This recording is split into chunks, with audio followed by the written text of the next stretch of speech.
Sims, let's go.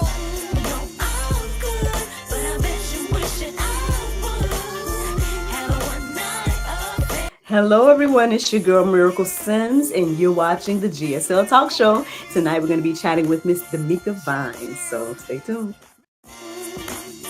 Yeah, it's a miracle, baby. Shot chill, Miracle Sims, let's go.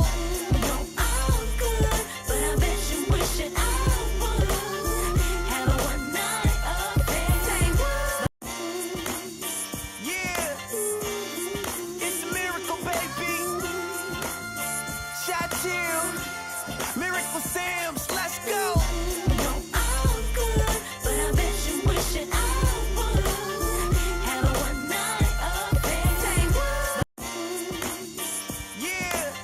Figure out that I'm not the type of girl that goes.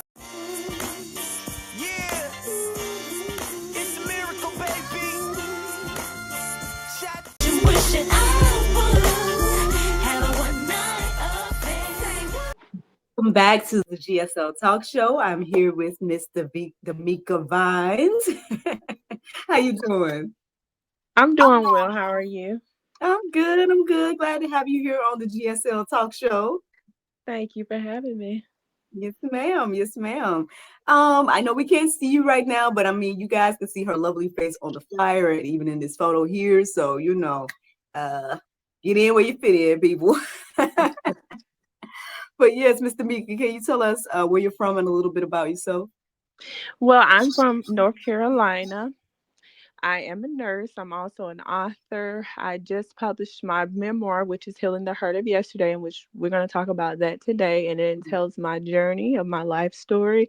And then also it's my testimony. Awesome. Well, I can't wait to get into it and learn more about you and your books and the rest of your endeavors. But yeah, so born and raised in North Carolina then, huh? Yes, ma'am. Awesome. I was born and raised in Georgia. So, hey, neighbor. Hey, we Southerners. Yes, we are. And awesome, man. So do you get a chance to kind of live outside of North Carolina or travel outside or? Well, right now I'm in Vermont. I'm also out on a travel nursing contract. I'm a travel nurse as well. So I do a lot of traveling. Got you. Okay. Awesome. Well, I mean, I don't want to be long your time traveling nurse. Look. No, that's fine. Yes, ma'am. So I mean, I don't know if you want to go straight to your book or tell us a little bit more about you and growing up in North Carolina and all the good stuff.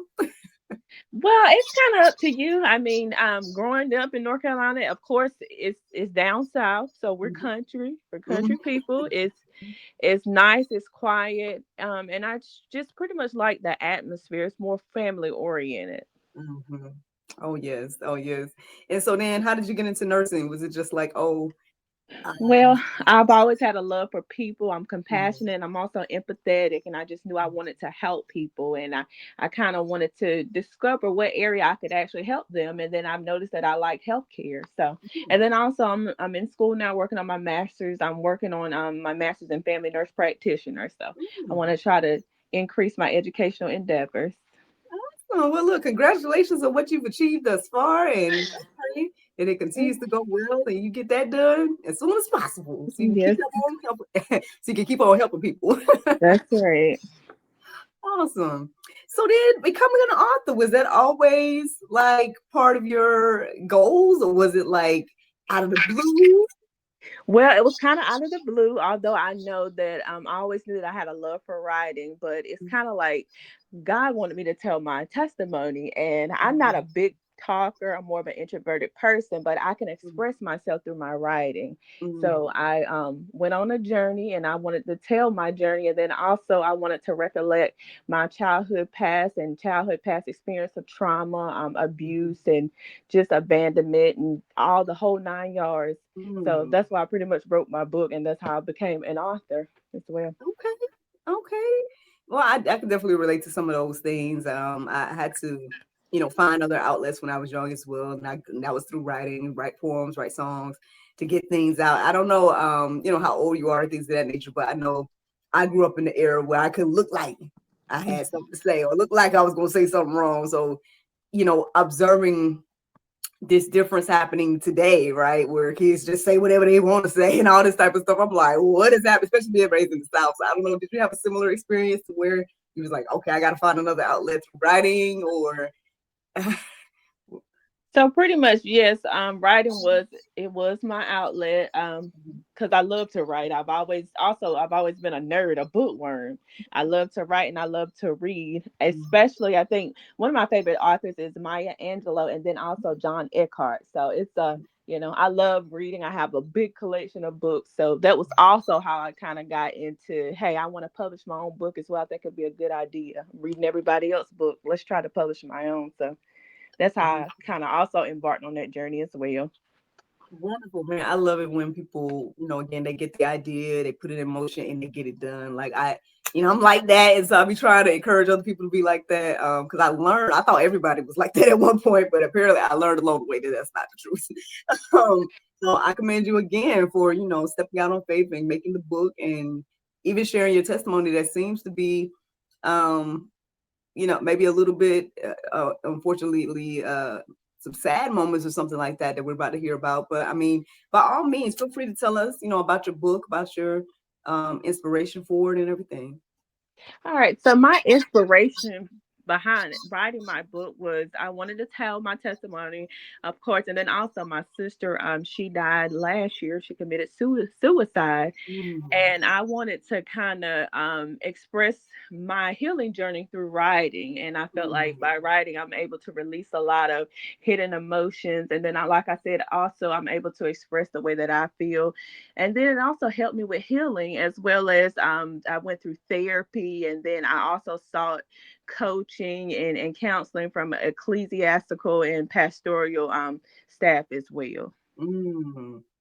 Oh man, well, I'm definitely sorry to hear about your sister. And honestly, I've been seeing a lot of similar things over the past few days where, people taking their lives, they're taking their kids' lives, they're, and things like that. And it's just, I know they talk about mental health a lot more these days than they did in the past, especially I would say now in our community. And so I'm glad that you're able to get the therapy and you are able to find other ways to cope with the different things going on, because, you know, it's hard. And I think often, like, a lot of times when I go through my things, I thank God that I had Jesus at the end of the day. Like, 'cause I don't know how Amen. people are trying to, are handling it. And we can see how unfortunately people are handling it, but when they don't have, Christ in their life, or, understand that there's hope and things like that. But, I don't want, hey, whatever you feel comfortable sharing with us about, your journey, feel free. Yeah. So, as a little girl, I mean, I've had some rough patches. My life has not always been bad. I had some good moments and some bad moments, but I always like to share my story of just growing up and just how I suffered a lot of rejection, and the rejection was stemming from my childhood, and as far as like the molestation that occurred Mhm, and the abuse as well. And the rejection, I wanted to feed that rejection based off of my childhood hurt. mhm, And because I wanted to do that, I kept attracting all these abusive relationships later on down the road in my adulthood. mhm, So I went through a lot. I mean, it was physical abuse, mental abuse, emotional abuse, and even some spiritual abuse as well. Just from church and just going to church, and it's like you go to church and that's the place that you want to go to seek Christ, and then of course you have your pastor there where you feel like you can trust in them as well. So, but anyway, that's another story in itself, and it's entailed in my book. So yes, ma'am. okay, man. I know you don't want to give the book away. I No, feel you. no, no. I don't want to go into too much detail. Got you. I understand. But I think everything you just spoke on is definitely so real. I feel like a lot of people, again, today, I feel like more people are addressing these things. Like, I know I came out and talked about, molestation that I experienced. We've had several other guests to come in and talk about that type of thing, because the more that we brush these things under the rug, the more that it happens. And so, again, I commend you for, stepping out and being honest about, what happened. So then that way you can heal, and then hopefully help other people heal, whether they read your book or just listen to this, whatever the case may be. And so, a lot of times we think we're alone, right? We think that we're the only ones that went through this or that, but we come to find out that, unfortunately, this is more common than people may know. And so, yeah, I mean, it's a lot. It sounds like there's a lot of things going on. So you feel like as if so once you experienced the molestation, you felt rejection. I mean, do you want to share with us more about that? So with that, I felt like that. So anytime, well, and what I've observed, and then from just listening at other like pastoral staff, anytime you go through like any form of molestation or abuse, it invites in a spirit of rejection. Mm, So, and then with that spirit of rejection, you're going to attract like other abusive relationships because you got to feed that spirit. So, if you mm, look at it from more of a spiritual aspect, so in order to get rid of the bad or abusive relationships, you got to heal the root, which was the root of rejection that I needed to heal. So, I had to go through like some counseling, like I said, with pastoral staff, and I had to go through a process of deliverance. And of course, deliverance isn't overnight. And mhm, I had to heal my heart. I had to deal with the inner issues of my heart. mhm. Yeah, I mean, I love that you are, expressing that side as well. Because I know me personally, I definitely look at things as being spiritual. And I know sometimes people are like, oh, when you say it's an attack, you like people looking at you crazy or whatever when you say that. But I'm like, ultimately that's what it all is. It's this constant battle between good and evil that's happening every day, all day with all of us, And so when we start to see that or understand that, then we know how to fight. Because again, um, the Bible's very clear about different ways to fight through fasting, through prayer, do all these different things. But if we're not taking it seriously and understanding what the battle truly is, we're just looking at the people that did whatever they did or said whatever they said. And yes, that stuff is valid. Don't get me wrong. Like all of that type of abuse. I mean, I can unfortunately relate to some of that as well in regards to, verbal abuse and the person that claimed to love you is treating you like crap, and you're like, how are you loving me right now? And all these different things. So all of that is valid as well. And yes, those people have to take accountability for what they're doing or what they're allowing the spirit within them to do, right?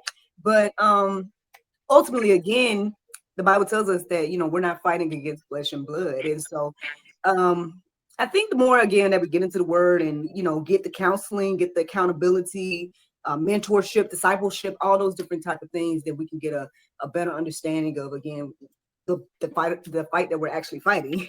And then, I guess just get an understanding overall. So, I mean, what helped you to know that you needed to fight this thing spiritually versus anything else?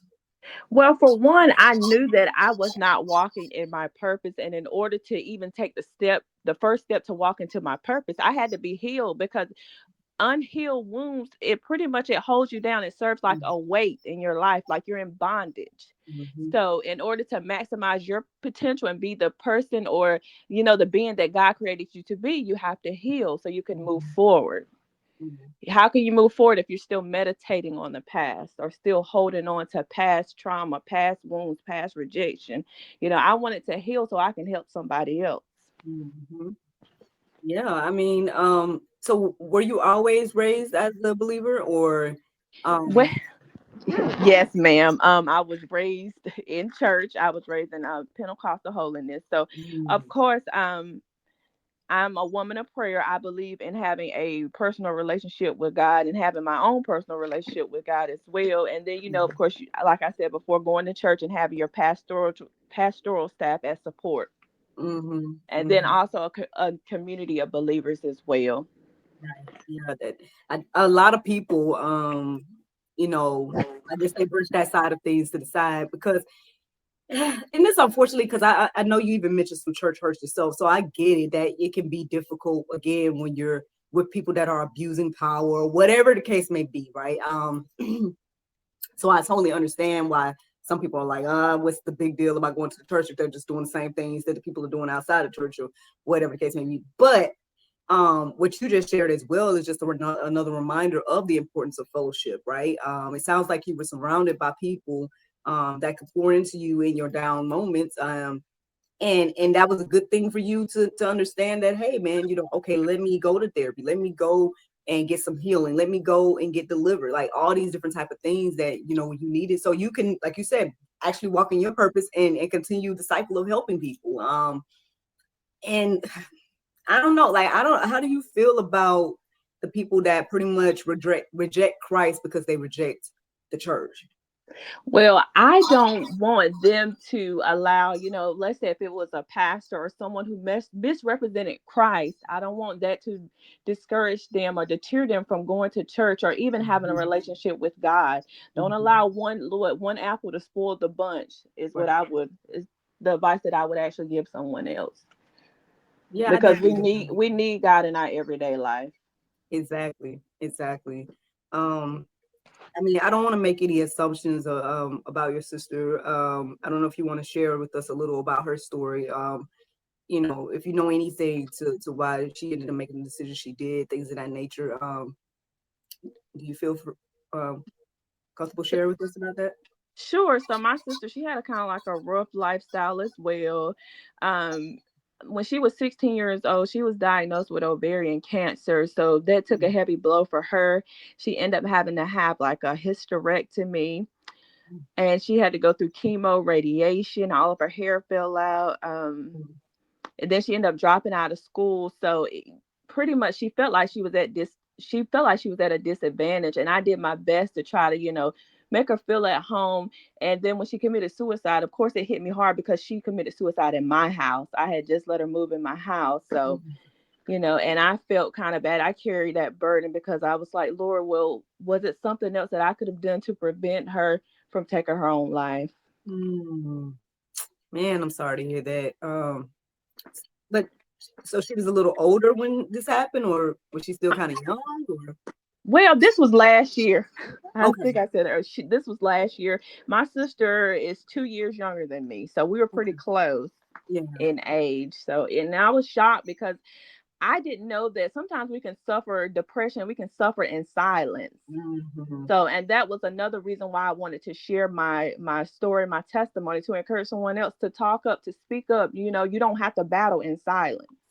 Yes, yes, that is so true. I was saying something about that earlier as well, about like depression can look one way, but it could also look the other way. You know, it could look like somebody sad and to themselves, but it could also look like somebody just overly happy and all those different things as well. And so, you're right. There's a lot of people that are suffering in silence, and I mean, I guess for me, it shows that how much we need to be spreading the gospel a little bit more. I think to remind people that hey, there is hope, there is you know another option, outside of I feel like what the enemy is presenting to us, which is ultimately taking our lives. Um, but man, I'm sorry to hear about all that. But I hope that you were able to find some healing. And I know some people, I'm not into all that, but that cleansing your home, like I'm sure there's No. a holy Christian way to do that.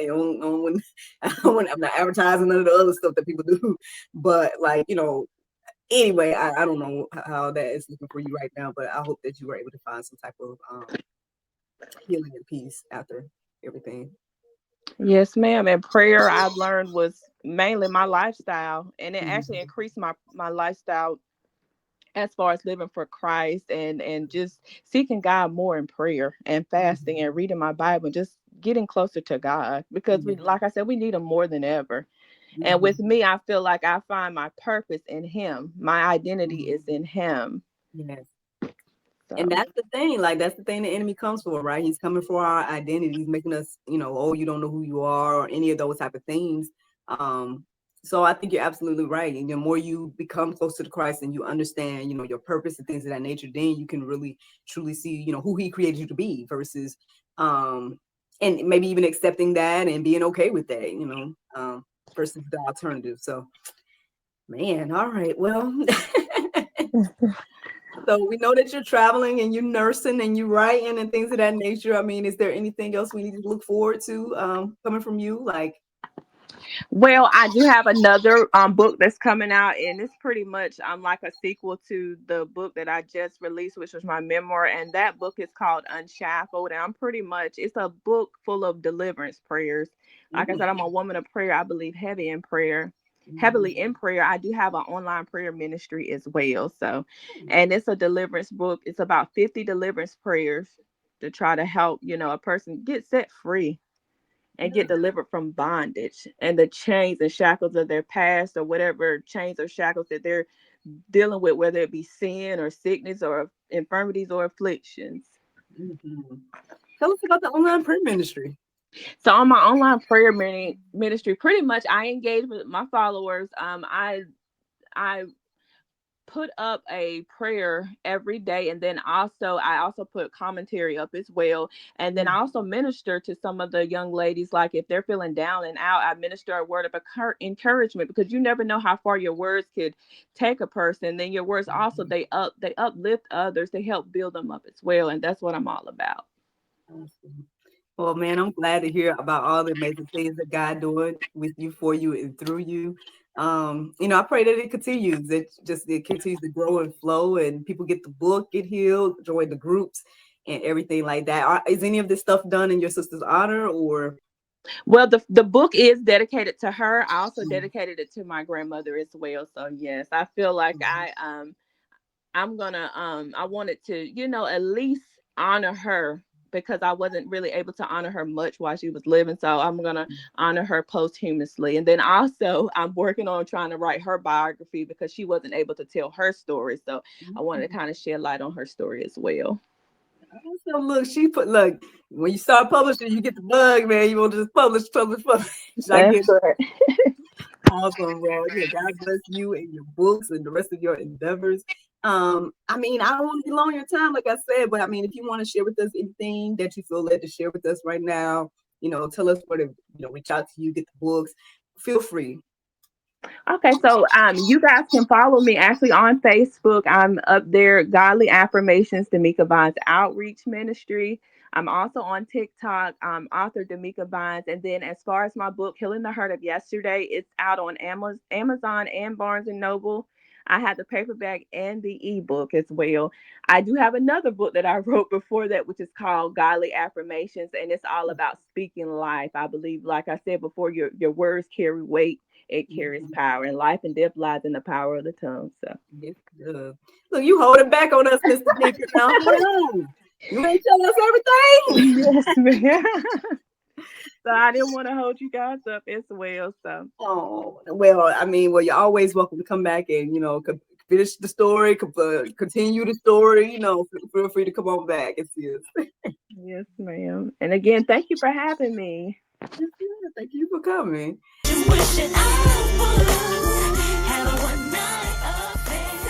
Thank you so much for watching the GSL Talk Show, and thank you to Miss Vines for joining us tonight. Don't forget to like, subscribe, and share, and check out Miss Vines' books, her online group, and the rest of her endeavors.